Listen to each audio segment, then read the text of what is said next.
Hello viewers, Assalamu alaikum. This is MD Shafat Hussain. Hopefully you guys are doing really well. Dear friends, আজকে একটি particular stock নিয়ে আমি stock review করব এবং স্টকটি হলো Linda Bangladesh limited.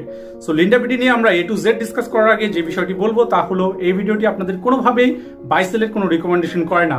আপনারা আপনাদের নিজস্ব বুদ্ধিমত্তা এবং অ্যানালাইসিস দিয়ে আপনারা আপনাদের বাই সেলটি করবেন।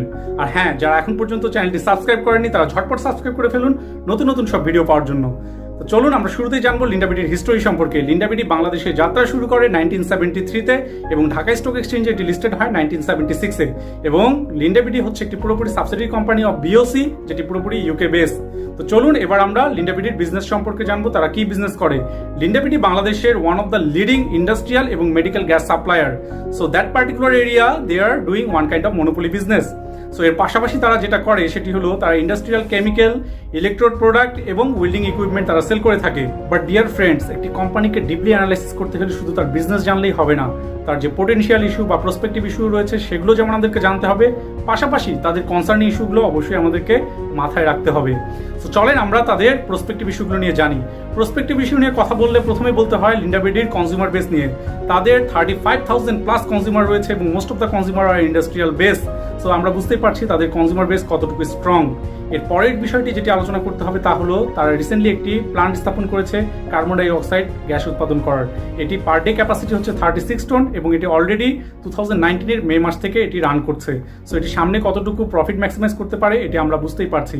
সো নেক্সট যে ইস্যুটি নিয়ে অবশ্যই আলোচনা করবো আমরা তা হলো এটার ভেরি রিসেন্ট একটি ফাইন্যান্সিয়াল ইনকাম ইনক্রিজ করেছে 50% প্রায়। সো এই 50% ইনক্রিজ করেছে তারা এফডিআর করে 97 কোটি টাকা।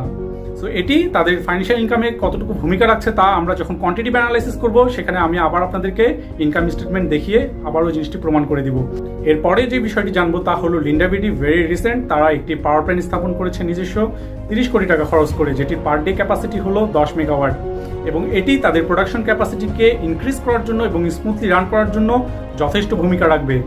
এরপরে লাস্টলি যে বিষয়টি বলতে হয় তা হলো কোভিড-19 নিয়ে। ইয়েস, কোভিড-19-এর মাধ্যমে লিন্ডা বিডি একটি ভালো বিজনেস অপরচুনিটি অবশ্যই পাবে। সেটি কিভাবে? ভেরি রিসেন্টলি যতগুলো মেডিকেল সার্ভিস রয়েছে এবং যতগুলো হসপিটাল রয়েছে সেগুলোতে অক্সিজেন সিলিন্ডার ইউজ করাটা অনেকটা ম্যান্ডেটরি হয়ে গেছে এবং যে মেডিকেল ইকুইপমেন্টগুলো রয়েছে সেগুলোর ইউজের পরিমাণ অনেক বেশি বাড়বে। So it's a big opportunity for Linda BD. So এতক্ষণ আমরা জানলাম লিন্ডা বিডির প্রসপেক্টিভ ইস্যুগুলো নিয়ে, এবার আমরা জানবো লিন্ডা বিডির কনসার্নিং ইস্যুগুলো নিয়ে। সো কনসার্নিং ইস্যু নিয়ে আলোচনা করলে প্রথমে বলতে হয় লিন্ডা বিডির 67% ইনকাম আসে ইলেকট্রোড প্রোডাক্ট সেল করে। সো ইলেকট্রোড প্রোডাক্টের র মেটেরিয়াল হলো স্টিলের প্রাইস যদি কোনো কারণে আপস অ্যান্ড ডাউনস ঘটে সেক্ষেত্রে অবশ্যই লিন্ডা বিডির প্রফিটের একটি আপস অ্যান্ড ডাউনস ঘটে। So it's a concerning issue for Linda BD. এর পরের যে কনসার্নিং ইস্যুটি রয়েছে সেটি হচ্ছে লিন্ডা বিডি রিসেন্টলি কোভিড-19-এর কারণে অনেকগুলো ইন্ডাস্ট্রি তাদের প্রোডাকশন ক্যাপাসিটি বা তাদের কাজগুলো স্মুথলি রান করতে পারছে না। সো এখানে লিন্ডা বিডির একটি কনসার্নিং ইস্যু অবশ্যই থাকে তাদের সেলসের গ্রোথের জন্য। So this are the concerning issue of Linda BD. তো আমরা লিন্ডা বিডির পোটেনশিয়াল ইস্যু এবং কনসার্নিং ইস্যুগুলো জানলাম। এবার আমরা যেটি করব সেটি হচ্ছে লিন্ডা বিডির কোয়ান্টিটিভ অ্যানালাইসিস করব। এতক্ষণ আমরা কোয়ালিটেটিভ অ্যানালাইসিস করলাম। সো কোয়ান্টিটিভ অ্যানালাইসিস করার জন্য যে ডাটাগুলো আমি নিয়েছি সেগুলো ডিএসসির ওয়েবসাইট থেকে এবং লিন্ডা বিডির পার্সোনাল ওয়েবসাইট থেকে তাদের ফাইন্যান্সিয়াল স্টেটমেন্ট থেকে। তো চলেন তাদের নাম্বারসগুলোকে ইউজ করে আমরা ইভ্যালুয়েট করে দেখি লিন্ডা বিডির পারফরমেন্সটি কেমন। সো চলেন লেটস গো। চলুন শুরুতেই আমরা লিন্ডা বিডির কিছু বেসিক ইনফরমেশন জেনে নেই। লিন্ডা বিডি ঢাকা স্টক এক্সচেঞ্জে লিস্টেড হয়েছে অ্যাজ এ ফুয়েল এবং পাওয়ার সেক্টরে এবং যেটির কারেন্ট প্রাইস হচ্ছে 1240 টাকা এবং 52 সপ্তাহের মধ্যে টোটাল লো প্রাইস হচ্ছে 1092 টাকা এবং হাই প্রাইস হলো 1390 টাকা। এটির অথরাইজ ক্যাপিটাল হচ্ছে 200 মিলিয়ন, দ্যাটস মিন 20 কোটি টাকা এবং পেইড আপ ক্যাপিটাল হলো 152 মিলিয়ন, দ্যাটস মিন 15 কোটি টাকা। রিজার্ভ সারপ্লাসে একটি ভালো অ্যামাউন্ট এদের রয়েছে, এটি হলো 4314 মিলিয়ন, দ্যাটস মিন 431 কোটি টাকা এবং ফাইন্যান্সিয়াল ইয়ারে এটি ডিসেম্বর ক্লোজিং হিসেবে আমরা কাউন্ট করি। সো এই স্টকটি একটি ডিসেম্বর ক্লোজিং স্টক এবং এটির ন্যাব হচ্ছে 293 টাকা, যেটি এটির কারেন্ট মার্কেট ন্যাব এবং মার্কেট বেটা হলো 0.42, দ্যাটস মিন মার্কেট বেটাতে আমরা মার্কেট রিস্ক ক্যালকুলেট করি। সো এটির রিস্ক অনেকটাই কম এবং লং টার্ম এবং শর্ট টার্ম লোন যদি আমরা দেখি তাহলে এটি কোনো লং টার্ম এবং শর্ট টার্ম লোন ক্যারি করে না, দ্যাটস মিন এটি লোন ফ্রি রয়েছে, ডেট ফ্রি রয়েছে এবং টোটাল নাম্বার অফ স্টক যদি আমরা কাউন্ট করি এটি টোটাল নাম্বার অফ স্টক হলো 1,52,18,280টি স্টক। সো চলেন আমরা এই টোটাল নাম্বার অফ স্টকের যে হোল্ডিংটি রয়েছে সেই হোল্ডিংটি নিয়ে আমরা একটু সামনে ডিসকাস করি। সো এখানে পাইচার্টটি দেখলে আশা করি আপনারা পরিষ্কার হবেন যে কোন গ্রুপ কতটুকু পার্সেন্টেজ শেয়ার হোল্ড করছে। এখানে গ্রিন যে বড় পোর্শনটি দেখছেন এটি ডিরেক্টর পোর্শন, তারা 60% শেয়ার হোল্ড করছে। দ্যাটস মিন 1,52,00,000-এর মধ্যে যদি 60% হোল্ড করে তাহলে তারা 91 লাখের উপরে শেয়ার হোল্ড করছে। এবং এর পরে যে বাম সাইডে পোর্শনটি রয়েছে ইয়েলো কালারের, সেটি হলো ইনস্টিটিউট পোর্শন, তারা 29.2% শেয়ার হোল্ড করছে। দ্যাটস মিন 44 লাখের মতো শেয়ার তারা হোল্ড করছে। এবং উপরের দিকে যে ছোট ন্যারো পোর্শনটি দেখছেন এটি হলো জেনারেল ইনভেস্টর, তারা 10%-এর মতো শেয়ার হোল্ড করছে। দ্যাটস মিন তারা 15 লাখের মতো শেয়ার হোল্ড করছে। সো এইভাবে আপনারা বুঝতেই পারছেন যে ডিরেক্টর যেহেতু 60% শেয়ার হোল্ড করছে, that's mean it's a positive sign for this particular stock. So চলেন শুধু এতটুকু জানলে হবে না, আমরা এটাকে একটি লাইন চার্টের মাধ্যমে আরও বিস্তারিত জানার চেষ্টা করি, এটি আমাদের জন্য অবশ্যই উপকারে আসবে।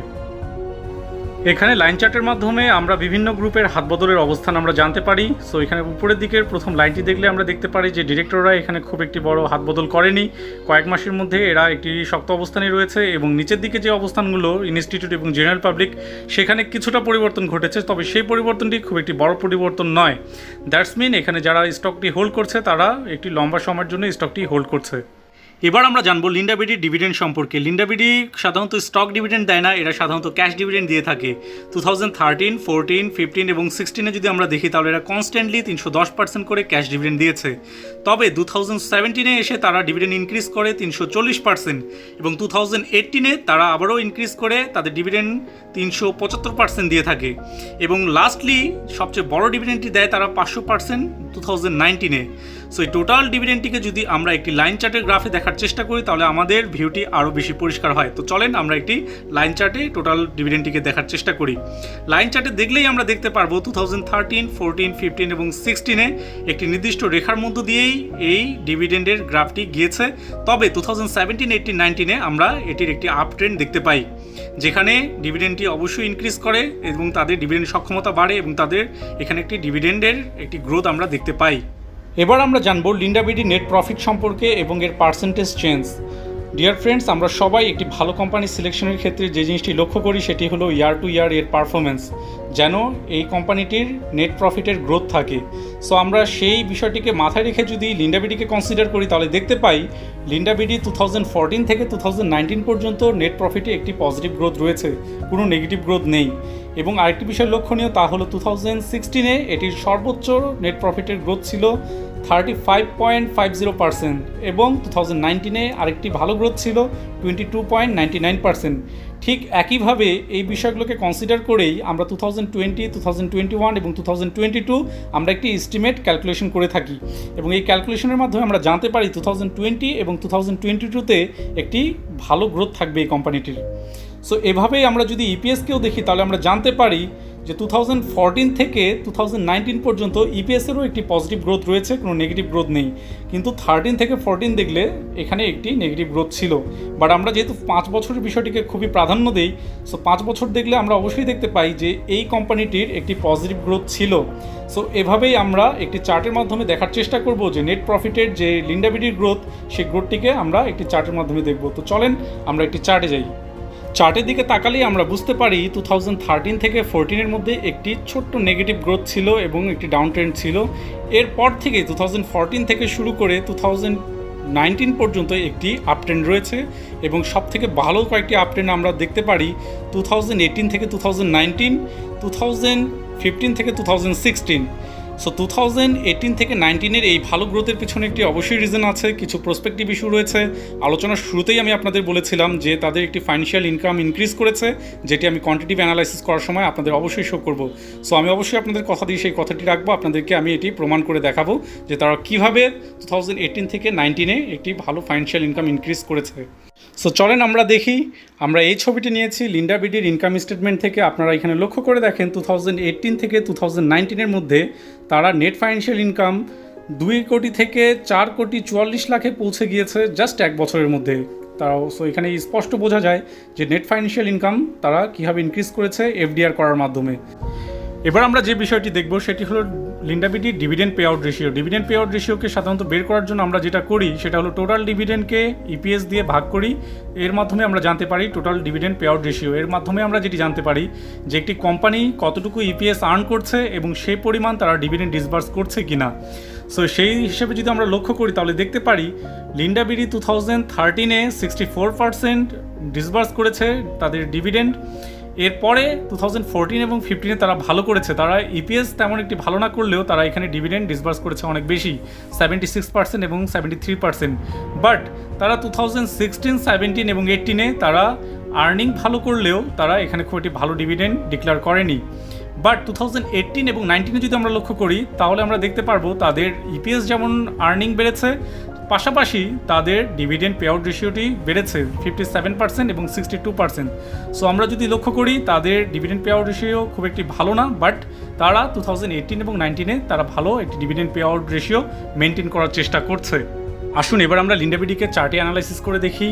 চার্টে দেখলে আমরা অবশ্যই দেখতে পারি যে 2017 থেকে 2020 পর্যন্ত লিন্ডা বিডি একটি সাইডওয়ের মধ্য দিয়ে মুভমেন্ট করছে, বাট এটি একটি সাপোর্ট এবং রেজিস্ট্যান্সের মধ্য দিয়ে যাচ্ছে। সো এটাই অনেকটি রিস্ক ফ্রি এবং যারা ডে ট্রেড করতে পছন্দ করেন তারা অবশ্যই এই স্টকটি চুজ করতে পারেন।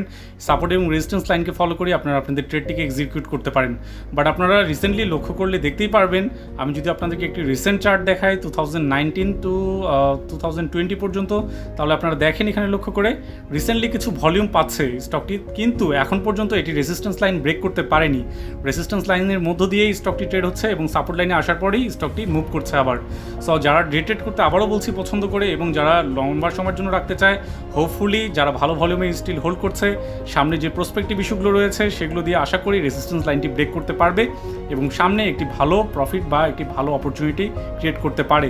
সো ফার যদি নাও করে তাহলে আপনারা এখান থেকে একটি ভালো ডিভিডেন্ড এবং আশা করি একটি কনস্ট্যান্ট লেভেলেই ট্রেড করতে পারবেন রিস্ক ফ্রিভাবে। সো ডে ট্রেডারদের জন্য it's a big opportunity. So আপনারা আপনাদের মতো অপরচুনিটি ক্রিয়েট করে এখান থেকে ট্রেড জেনারেট করার চেষ্টা করবেন। সো এতটুকুই আমার technical point of view. So চলেন আমি এবার সব কিছু ওভারঅল সামারি করি।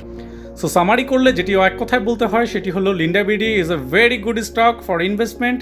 এর পিছনে কারণ হলো আপনি যদি লক্ষ্য করেন এর ইয়ার টু ইয়ার পারফরমেন্স, ইপিএসের গ্রোথ, তাহলে অবশ্যই এটি অনেক পজিটিভ। পাশাপাশি যদি আপনি 52 সপ্তাহের যদি এর প্রাইস লেভেল লক্ষ্য করে দেখেন তাহলে এটি একটি যৌক্তিক এবং ভালো অবস্থানে রয়েছে। পাশাপাশি এদের যে প্রসপেক্টিভ ইস্যুগুলো রয়েছে সেগুলো অনেক পজিটিভ এবং তাদের যে ডিভিডেন্ড ডিসবার্স সেটি পরিমাণ একটু কম হলেও তারা রিজার্ভের পরিমাণ যথেষ্ট বাড়াচ্ছে এবং সেখান থেকে তারা যথেষ্ট ইনভেস্টমেন্ট অপরচুনিটি খুঁজছে এবং আপনাদের প্রফিট ম্যাক্সিমাইজে যথেষ্ট ভূমিকা রাখছে। So it's a potential stock. আপনারা কেউ লং টার্ম বা ডে ট্রেডের জন্য এটি আপনারা অবশ্যই চুজ করতে পারেন, বাট অবশ্যই আপনাদের বুদ্ধিমত্তা এবং অ্যানালাইসিস দিয়েই সেটি চুজ করবেন। That's all from me. Hopefully আপনারা সবাই সাবস্ক্রাইব করবেন যারা নতুন সাবস্ক্রাইবার, এবং যারা অলরেডি সাবস্ক্রাইব করে ফেলেছেন তারা অবশ্যই কমেন্টসের মাধ্যমে জানাবেন আপনারা সামনে কি চান, কি দেখতে চান এবং কি অ্যানালাইসিস চান। আমি অবশ্যই সেগুলো নিয়ে কাজ করার চেষ্টা করব। টিল দেন সবাই ভালো থাকবেন। আসসালামু আলাইকুম।